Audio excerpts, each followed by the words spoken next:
అవన్నీ కూడా ప్రక్కన పెట్టి ఆయన వాక్యాన్ని కొంత సమయం మనం ధ్యానం చేస్తుంటే రూపాంతరపు అనుభవము, చెప్పనాశక్యం కానీ మహిమాయుతమైన ఆనందము, సంతోషము, వాత్సల్యంతో మనం దేవుడు నింపే దేవుడు అయినాడు.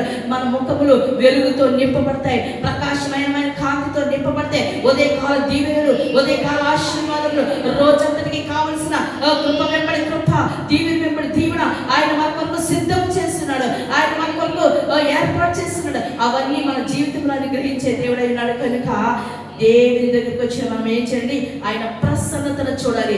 ఏంటి ప్రభా, నేను వస్తున్నాను, వెళ్తున్నాను, నువ్వు కనిపించలే. నీ హృదయం తెరవబడినప్పుడు, లూదియా హృదయం తెరవబడినప్పుడు దేవుని యొక్క వాక్యం ఆమె గ్రహించింది. నీ హృదయం తెరవబడితే ఆయన ప్రసన్నతను చూస్తావు, పరలోకాన్ని చూస్తావు, ఆయన ముఖ దర్శనాన్ని చూస్తావు, ఆయన స్వరాలను వింటావు, ఆయన వాక్యాన్ని ధ్యానం చేస్తావు.